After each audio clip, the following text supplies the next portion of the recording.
Assalamualaikum warahmatullahi wabarakatuh. Hai sahabat PMI semuanya. Hari ini kami mengadakan kegiatan pengabdian masyarakat dengan tema menumbuhkan kesadaran pentingnya menjaga kebersihan kepada pengunjung Taman Putri Kacamayang Pekanbaru.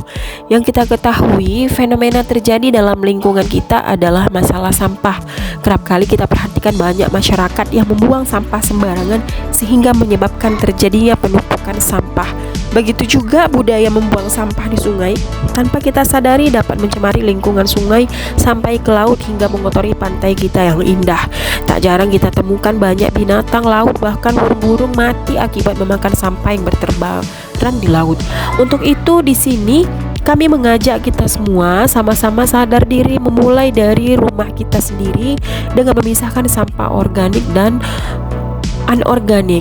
Untuk mengurangi penumpukan sampah, maka kita sama-sama mendaur ulang sampah baik dari sampah organik ataupun anorganik tersebut sesuai dengan tempat kegiatan yang kita laksanakan pada hari ini di Taman Putri Kacamayang Pekanbaru. Kita ketahui banyak sampah anorganik yang berserakan. Untuk itu kami memberi sedikit edukasi tentang daur ulang sampah, diantaranya pembuatan ekobrik dan penyiraman tanaman otomatis. Ekobrik adalah botol bekas yang dikemas padat dengan plastik-plastik bekas atau kertas-kertas yang bersih dan kering. Plastik dan kertas ini dimasukkan ke dalam botol dan ditekan hingga padat menggunakan kayu yang ujungnya rata. Tujuan dari ekobrik ini adalah untuk mengurangi sampah plastik serta mendaur ulangnya dengan media botol untuk dijadikan suatu yang berguna. Ekobrik ini dapat dimanfaatkan untuk pembuatan meja, kursi, tembok, ataupun barang-barang kesenian lainnya. Selain itu, limbah botol plastik ini juga dapat bermanfaat sebagai sistem penyiraman otomatis yang dapat meringankan beban untuk menyediakan air ketika tanaman membutuhkannya. Otomatisasi ini dapat digunakan atau dimanfaatkan untuk membantu mengerjakan yang bersifat rutinitas karena dapat berjalan terus-menerus tanpa mengenal waktu. Untuk mengatasi permasalahan penumpukan sampah, selain membuang, menimbun, dan mendaur ulangnya, sebagian masyarakat biasanya melakukan pembakaran sampah. Kita ketahui dalam pembakaran sampah ini dampaknya adalah dapat mencemari udara. Karena itu di sini kami berinovasi membuat sebuah alat pembakar sampah tanpa asap yang sangat sederhana. Alat ini bertujuan untuk meminimalisasi dampak negatif dari proses pembakaran sampah terhadap lingkungan. Alat ini didesain sehingga asap pembakaran tidak mencemari lingkungan. Alat pembakar sampah ini lebih murah dan ramah lingkungan. Cara kerja alat ini adalah dengan membakar sampah di dalam tabung atau juga bisa menggunakan kaleng-kaleng bekas. Setelah tempat sampah ataupun tabung tersebut atau drum juga bisa, atau kaleng yang kita gunakan untuk membakar sampah tadi, sampahnya terbakar, kemudian kita tutup rapat supaya asap tidak menyebar kemana-mana.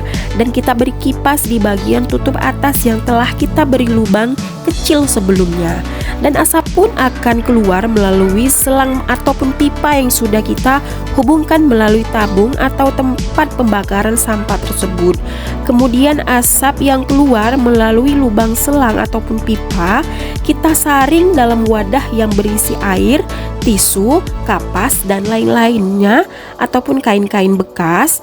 Begitu juga di penyaringan kedua dengan media yang sama.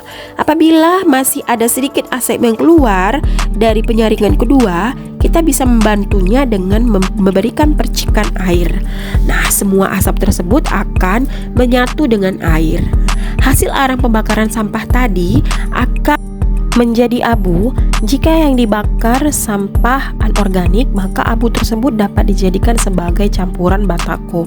Jika sampah yang dibakar adalah sampah organik, maka abu tersebut dapat dijadikan sebagai media pupuk tanaman atau kompos, dan air yang tercampur dengan asap dapat dijadikan sebagai POC atau pupuk organik cair yang nantinya dicampur dengan bahan-bahan pembuatan POC ini. Alat yang kami praktekkan di sini sengaja dibuat dalam media yang sangat kecil sebagai bahan replika pembelajaran saja yang nantinya dapat dipraktekkan peserta di rumahnya masing-masing dengan menggunakan media yang lebih besar.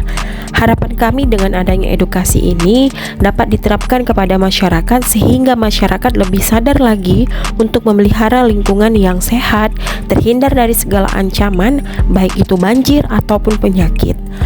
Sampai di sini dulu kegiatan kita, semoga dapat bermanfaat untuk kita semua. Kita sama-sama bisa menjaga lingkungan. Assalamualaikum warahmatullahi wabarakatuh. Salam pemberdayaan, berdaya, berkarya, berjaya.